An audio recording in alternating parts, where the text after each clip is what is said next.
My parents spent my college fund on brother's rehab, fifth time in rehab.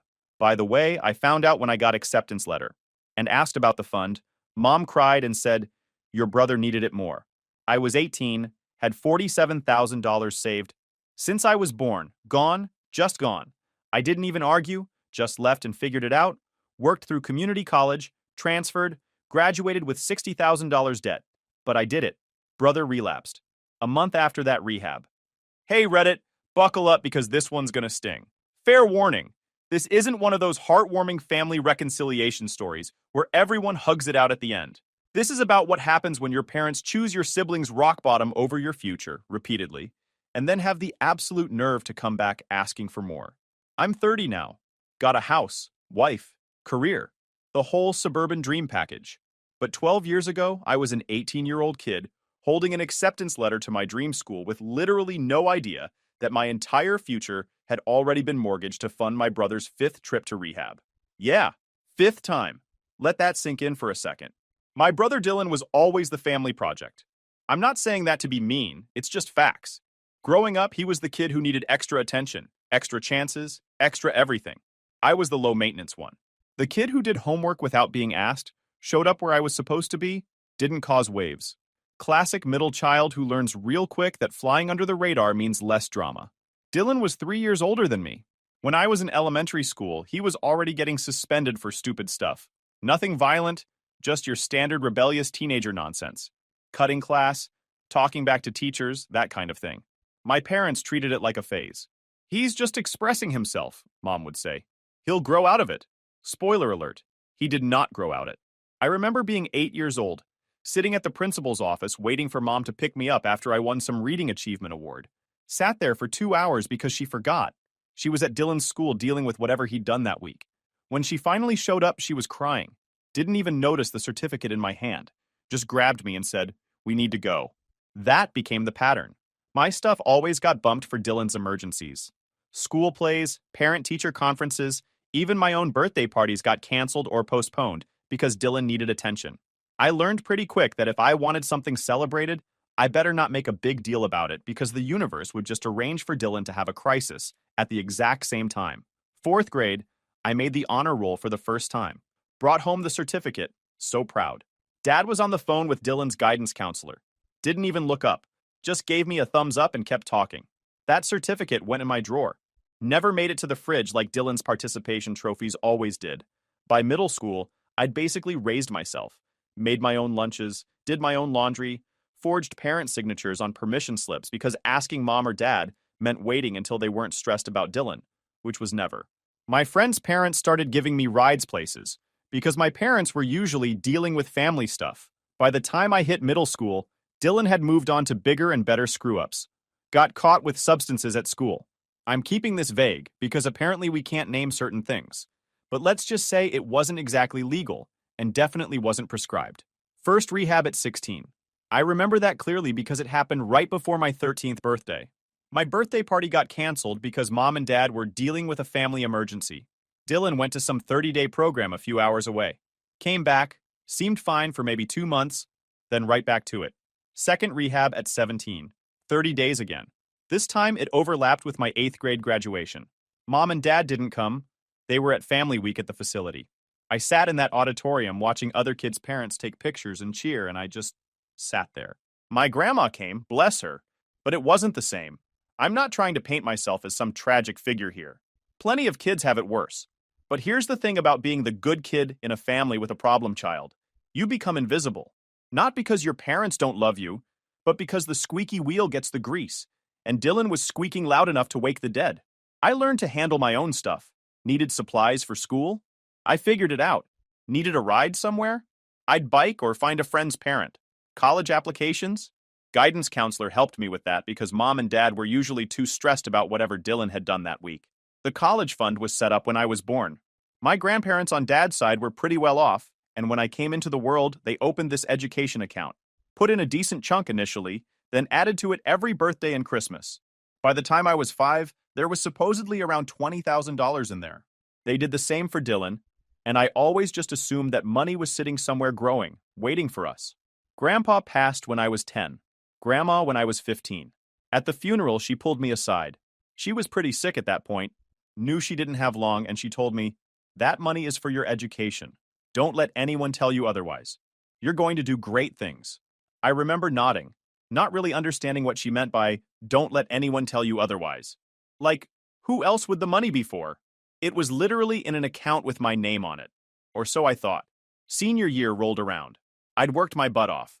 3.7 GPA. Decent SAT scores. Nothing that would get me into Harvard, but solid enough for a good state school. I applied to 6 universities. Got into 4. My top choice was the state flagship university, about 3 hours away. Good engineering program, reasonable tuition, and with the college fund, it would be totally manageable. That acceptance letter came in March. Fat envelope, all the welcome materials, orientation dates, the works. I was beyond excited. Ran downstairs waving it around like I'd won the lottery. Mom was in the kitchen. Dad was reading the paper. "I got in!" I practically shouted. "Full acceptance to the engineering program." Mom's face did this weird thing, like she was happy and terrified at the same time. Dad put the paper down slowly. That's great, son. Really great." His voice didn't match his words. He sounded like someone had just told him his dog died. "So we're good to use the college fund, right? I've been looking at the numbers, and with what Grandma and Grandpa set aside, plus maybe a small loan for housing, I should be totally covered." That's when the silence hit. You know that silence. The kind that makes your stomach drop before your brain catches up to what's happening. Mom started crying. Just straight up tears. No warning. Dad stood up, ran his hand through his hair, this thing he does when he's stressed, and walked over to the counter. Stood there with his back to me for what felt like an hour but was probably 30 seconds. "We need to talk about the fund," he finally said. My first thought, weirdly, was that the market had crashed or something, like maybe the money had lost value. I wasn't thinking it was gone. That didn't even occur to me as a possibility. "There's been some family expenses over the years," Dad continued. He still wasn't looking at me. "Medical expenses, treatment costs, things that insurance didn't fully cover." "Okay," I said slowly. "So, how much is left?" More silence. "Dad, how much is left?" He turned around, looked me dead in the eye, and said, "Nothing. It's gone." I laughed, legitimately laughed, because that couldn't be right. $47,000. That's what my last estimate was, based on the statements Grandma had shown me years ago. 47 grand doesn't just disappear. "Gone where?" I asked. Still not getting it. Mom wiped her eyes. "Your brother needed help. Real help. The kind that costs." And that's when it clicked. Every single piece fell into place like the world's worst puzzle. The rehab programs, the medical expenses, the family emergency fund draining moments over the years. They'd spent my college fund on Dylan's rehab. All of it. Multiple times over, apparently, since 47 grand doesn't cover 5 separate treatment programs. "You spent my college money on Dylan's rehab?" I said it out loud, just to hear how it sounded. Needed to confirm this was actually happening. "He needed it more than you," Mom said. And I swear that's a direct quote. Not, "We had no choice," or "We're sorry," or "We'll figure something out." Just straight up, "He needed it more than you." I stood there holding my acceptance letter, this piece of paper that was supposed to be the start of everything, and I just didn't know what to say. "What do you say to that?" "We'll help you figure something out." Dad jumped in quickly. "Community college for 2 years, then transfer. You're smart. You'll make it work. Dylan couldn't make it work without help. You can." There it was. The golden child logic laid bare. Dylan needs help because he can't handle life. You don't need help because you can handle life. Congratulations on being functional. Here's your prize, nothing. I didn't yell. Didn't scream. Didn't throw the acceptance letter in their faces even though every muscle in my body wanted to. I just nodded. "Okay. Okay?" Mom looked almost hopeful. "Yeah, okay. I'll figure it out." I walked back upstairs to my room, closed the door, sat on my bed, and started calculating. Community college tuition, manageable with a part-time job, 2 years of living at home, free but soul-crushing, transfer to state school for years 3 and 4, would need loans. Books, supplies, transportation, more loans, living expenses once I transferred, even more loans. I was looking at graduating with probably $50,000 to $60,000 in debt, for a degree that would have cost me maybe $10,000 out of pocket if I'd had the fund that was literally set up for me, in my name, by grandparents who wanted me to have a better shot than they did. That night at dinner, because we still had to pretend everything was normal, Dylan showed up. He'd been living with some friends across town, supposedly staying clean. He looked good, actually. Healthy. Happy. Mom made his favorite meal. Dad asked him about his job search. Everyone acted like we were a functional family having a normal Tuesday dinner. Meanwhile, I'm sitting there mentally calculating interest rates on student loans. How's the college stuff going? Dylan asked me, all casual. Like he gave a single damn about my college stuff. Good, I said. Got into my top choice. That's awesome, man. Mom and Dad must be stoked. I looked at Mom, then Dad. Both of them suddenly very interested in their plates. Yeah, I said. Real stoked. Dylan didn't know. They hadn't told him they'd spent my money, probably because he'd been high for most of those decisions, and they didn't want him to feel guilty. Can't burden the precious problem child with consequences. I moved out 2 weeks after graduation. Didn't make a big dramatic exit. Just quietly found a room to rent near the community college, packed my stuff, and left. Mom cried. Dad looked relieved, honestly. One less person to feel guilty around. Community college was fine. Not great, just fine. The professors were hit or miss, the facilities were outdated, and the whole vibe was just depressing. Everyone there had a story. Single moms getting degrees while working 2 jobs. Older folks going back to school after layoffs. Kids like me who couldn't afford the real deal. We were all just trying to get somewhere better. The building smelled like industrial cleaner and broken dreams. Fluorescent lights that buzzed constantly. Desks with graffiti carved into them from students who'd given up halfway through. Professors who were either amazing people genuinely trying to help or bitter folks who couldn't get jobs at real universities. No in between. I worked 30 hours a week at a warehouse loading trucks. Night shift paid an extra $2 an hour. I'd go to class during the day, sleep for a few hours in the afternoon, then work from 10 p.m. to 4 a.m. Rinse and repeat. My social life consisted of nodding at the same people in the break room. The warehouse job was brutal. Moving boxes that weighed anywhere from 20 to 80 pounds, scanning labels, loading them onto trucks in specific orders. In summer, the warehouse hit 95 degrees easy. In winter, it was barely heated. My back hurt constantly. My hands were covered in cuts and bruises from sharp box edges and equipment. I'd come home at 4:30 a.m., shower, sleep until noon, then drag myself to afternoon classes. Made exactly one friend at community college. Guy named Steve, also working full-time, also broke. We'd study together in the library between shifts. He was doing nursing. I was doing engineering prerequisites. Sometimes we'd just sit there in silence, too tired to actually study, just keeping each other company so we didn't fall asleep and miss class. Steve dropped out after a year. His mom got sick. He had to go full-time at his job to help with medical bills. Last I heard, he was still working warehouses. Never got his degree. That could have been me. So easily could have been me. Transferred after 2 years. Got into the same university I'd been accepted to originally. By that point, I'd saved enough to cover 1 semester of housing. The rest went on loans. Federal loans, private loans, whatever I could get approved for. Signed my name so many times on loan documents that my signature became this illegible scribble. Year 3 was brutal. Engineering coursework isn't exactly easy when you're running on 5 hours of sleep and instant ramen. Made some friends, but they were all living that normal college experience. Parties on weekends, study abroad programs, spring break trips.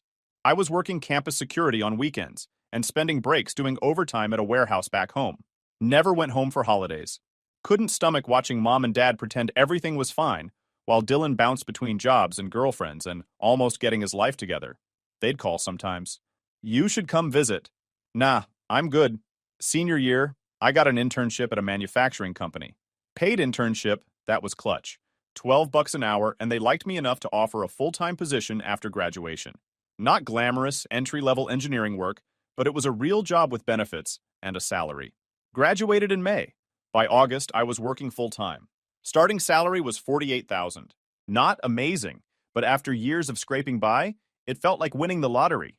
I had my own apartment, could buy groceries without checking my bank account, and actually had health insurance.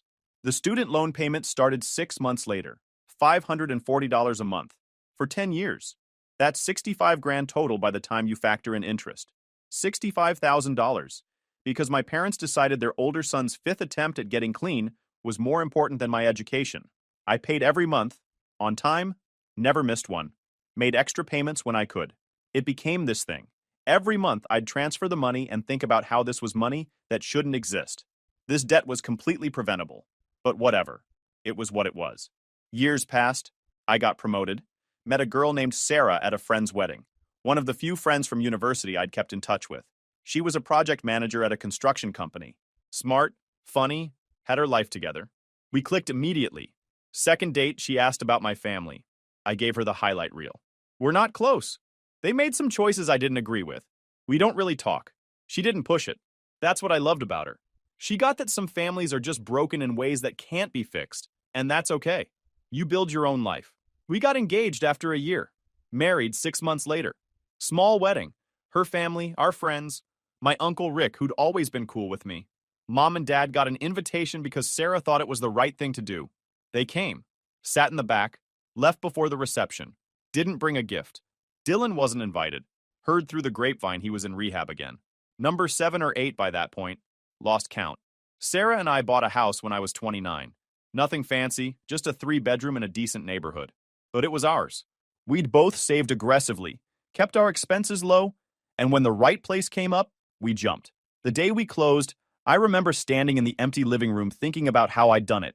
Despite everything, despite starting 60 grand in the hole, I'd gotten here.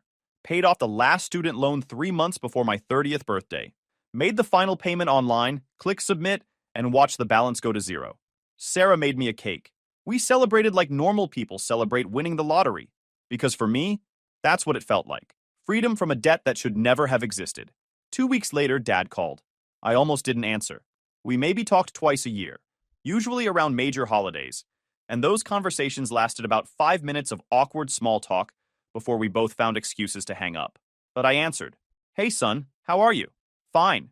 You?" "We're okay." "Listen, I need to talk to you about something. About Dylan." "Of course. Why else would he call?" "He's not doing well. Really not doing well this time. He's been using heavy for about 6 months now. We've tried everything. Outpatient programs, support groups. Nothing's working. He needs real help." "Okay," I said, because what else do you say? "There's a long-term residential facility. Top-rated program, 12 months, full medical and psychological support. It's his best shot. Here it comes. It costs $35,000. There it is." I laughed. Couldn't help it. Just straight up laughed into the phone. "This isn't funny." Dad's voice got sharp. "Your brother could die. We're talking life or death here. Where was this urgency when you spent my college fund?" The words came out before I could stop them. Not angry, just factual. Where was the concern about life or death when you took $47,000 that my grandparents saved for my future and flushed it down the drain on rehab number 5? Silence on the other end. "That was different," he started. "How? How was it different? I was 18 with an acceptance letter and dreams and a future. And you chose him. 5 times over, you chose him. Now he's 33 and you're still choosing him. And you want me to what? Join the club? You turned out fine." "I turned out fine?" I actually had to laugh at that. "Dad, I worked night shifts loading trucks while going to school full time. I graduated $60,000 in debt.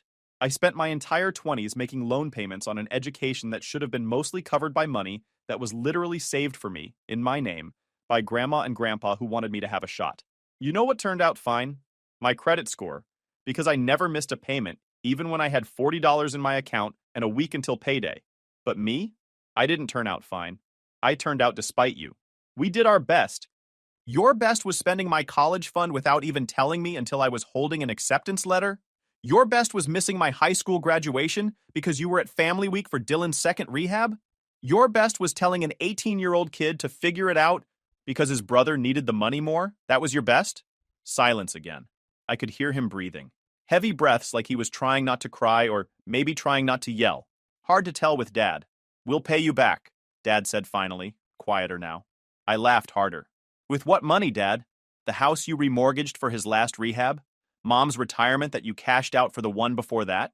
Your savings that haven't existed since I was in high school? What exactly are you going to pay me back with? Good intentions? Because those don't spend. We're family," he tried. Family helps family. Family invests in family. Family protects family. Family doesn't sacrifice one kid's future for another kid's 5th second chance. Or was it 6th? I honestly lost count. But here's what I haven't lost count of. The number of times you've asked me for money. 0. Until now. Because you never asked about my life, never asked if I was okay, never asked if I needed help. You just assumed I'd figure it out. And I did. But now that you need something, suddenly I'm relevant? Suddenly I'm family? That's not how this works. He's your brother, and I was your son. I was 18 years old holding an acceptance letter, and you looked me in the eye and told me there was nothing. Not, we're sorry. Not, we'll figure this out together. Just, he needed it more than you. So I figured it out. By myself. Worked full-time through community college, transferred with $60,000 in debt, paid every single month for the last 7 years. Just made my final payment 3 weeks ago. 65 grand total with interest. So no, Dad, I'm not giving you $35,000. He'll die without help, Dad said, and his voice cracked. And here's the thing. He probably wasn't wrong. Dylan probably would die without help. The success rate on treatment decreases with every failed attempt. By round 7 or 8 or wherever he was now, the odds were grim. Then he dies, I said. And I meant it. I'm not being cold. I'm being realistic. You've been enabling him for 15 years. You've bankrupted yourselves trying to save someone who doesn't want to be saved. And every time, he relapses. A month after that 5th rehab, the one you paid for with my future, he was using again. 1 month. This time is different. It's never different, Dad. It's the same cycle. Treatment, sobriety, relapse, repeat. And you keep feeding the cycle because you can't accept that maybe some people are just broken in ways that can't be fixed. But I'm not giving you my money. I'm not giving you my savings. I'm not mortgaging my future for his past. I did that already. For years. Living in that house watching you throw everything at him while I was just expected to handle myself. Well, I handled myself. And now I'm handling my own life, and that doesn't include funding Dylan's next revolving door experience. I hung up. He called back twice. I didn't answer. 3 hours later, Mom called. I let it go to voicemail. She left a message. Crying, of course. Please call us back. This is different. This is life or death. Your brother needs you. We need you. Please. Deleted it. Over the next week, my phone was constant. Texts from Dad, voicemails from Mom. Even Dylan called once. That was rich. Left this rambling message about how he was sorry for being a screw-up, and he just needed one more chance and he'd pay me back somehow. Blocked all their numbers. Then they got smart. Started calling from other people's phones.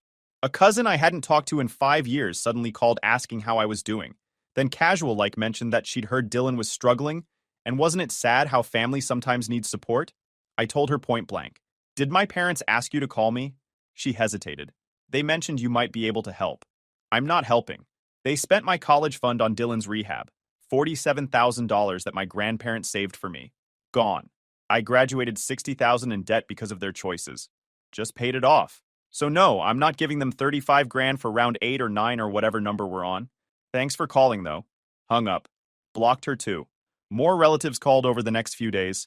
Uncle Rick, the one I actually liked, called to say he'd heard what happened and thought I should know that people were talking. Apparently, Mom and Dad had gone full victim mode to the extended family, painting me as this cold-hearted son who refused to help save his dying brother. What are they saying exactly? I asked Rick. That Dylan's in crisis, that there's a treatment program that could save his life, that you have the money but won't help. Your mom's telling everyone you make 6 figures. Do you, by the way? Does it matter? Not really. But they're making it sound like you're rolling in cash and just being spiteful. I'm not rolling in cash. I make decent money. I own a house because Sarah and I saved for years. I just paid off my student loans.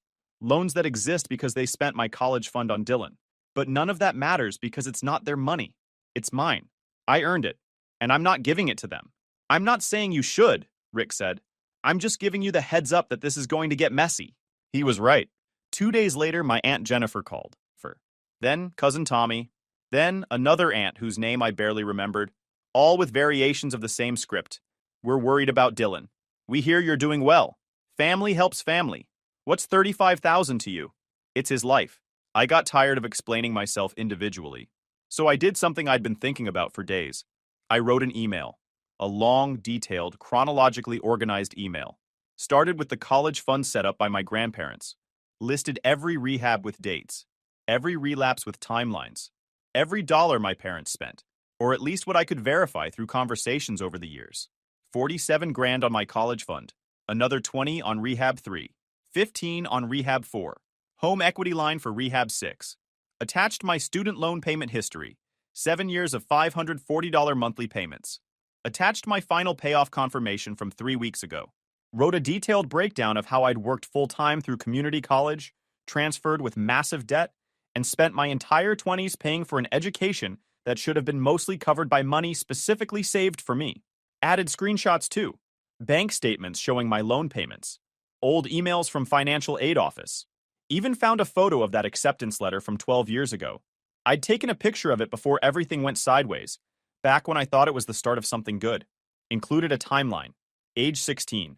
Dylan's first rehab, $12,000. Age 17. Dylan's second rehab, $15,000. Age 18. Dylan's third rehab using my college fund, $47,000. Age 18 to 20. Me working nights at warehouse while attending community college. Age 19. Dylan's fourth rehab, $18,000 from home equity line. Age 20 to 22. Me at State University, $60,000 in student loans. Age 23.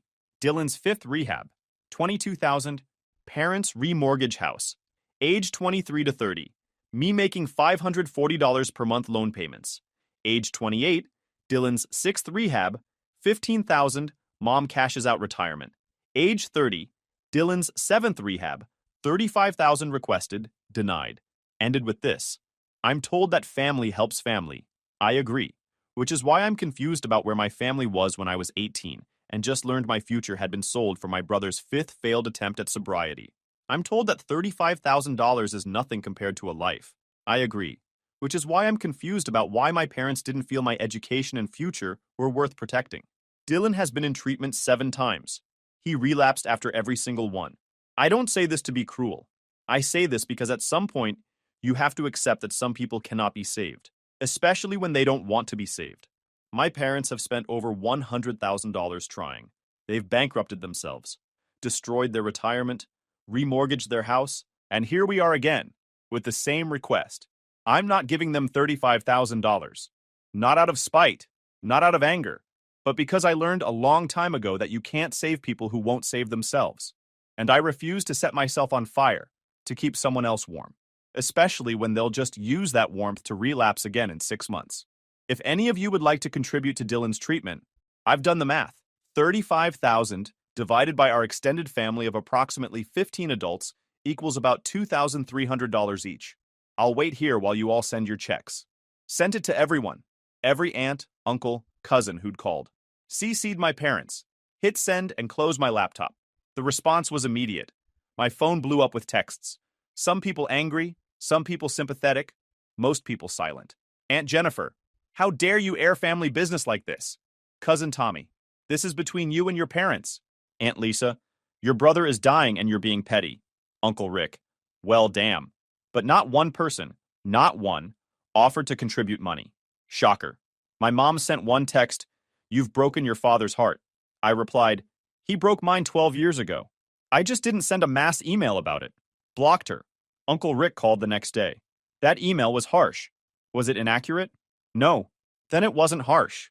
It was honest. These people have been calling me telling me I need to help save my brother. Not one of them offered to chip in. They just wanted me to be the solution. Well, I'm not. I'm done being the solution to problems I didn't create. Your parents are pretty upset. My parents have been upset for 30 years. They'll survive. Over the next month, the calls tapered off. My parents stopped trying. The extended family went quiet. I went back to my regular life, work, home, Sarah, planning a vacation we'd been putting off. Then, 9 months later, I got a call from Uncle Rick. Dylan had overdosed. Found in his apartment by his landlord after neighbors complained about the smell. Had been dead for probably 3 days before anyone noticed. "I'm sorry," Rick said. "Yeah. Funeral's on Saturday. Your parents want to know if you'll come?" "No. They really want you there. They're devastated." "I'm sure they are. But I can't mourn a relationship that ended 12 years ago. I grieved that family when I was 18, standing in my kitchen holding an acceptance letter while my mom told me my brother needed my future more than I did. This is just the conclusion everyone saw coming. It sucks. But it was inevitable." That's really cold, man. Is it? Or is it just realistic? Dylan was 33. He'd been using since he was 16. He'd been through 8 treatment programs. He'd overdosed before. Twice that I know of. This was always going to be how it ended. And I'm not going to stand in a funeral home and pretend I'm surprised or heartbroken when everyone saw this coming for over a decade. He was your brother. He was. Past tense. And that's sad. But I can't fix dead any more than I could fix addicted. My parents tried that. Spent everything they had trying. It didn't work. Me being at his funeral won't change anything except making everyone uncomfortable. I didn't go. Sarah asked if I was sure. I was. She offered to go with me for support if I changed my mind. I appreciated that. But no. The day of the funeral, we went hiking instead. Spent the afternoon in the woods, phones off, just walking. It felt right. Dylan would have hated hiking. Would have complained the whole time about bugs and mud and not having signal. But I liked it. Found it peaceful. Got home to 17 missed calls, voicemails from both parents, various relatives, all saying the same thing. How dare I not show up? How heartless. How cruel. How I'd regret this. One voicemail from my dad. Your mother is devastated. Your brother is dead and you couldn't even show up for 2 hours. What kind of person does that? One from Mom. I'll never forgive you for this. Never. One from Aunt Jennifer. You're dead to this family. Deleted them all. Blocked a few more numbers. Moved on with my life. The thing is, they wanted me at that funeral for them, not for Dylan. Dylan was past caring, but they wanted the optics of a unified family. Wanted to show everyone that despite everything, we still came together in tragedy. Wanted me to play the role of grieving brother so they could play the role of grieving parents with both sons present. I refused to be a prop in their performance. Sarah asked me one more time if I was okay. I was. Genuinely. I'd done my grieving years ago. This was just the administrative end of something that died a long time ago. Weeks passed, then months. The calls stopped completely. Apparently, Aunt Jennifer's dead to this family comment was the consensus. Fine by me. I'd been functionally dead to them my whole life anyway. This was just making it official. Life went on. Got a promotion at work. Sarah and I started talking about kids. Normal future stuff that normal people do when they're not constantly managing someone else's crisis. About 6 months after Dylan died, I got a test. From my dad. It was short. You were right.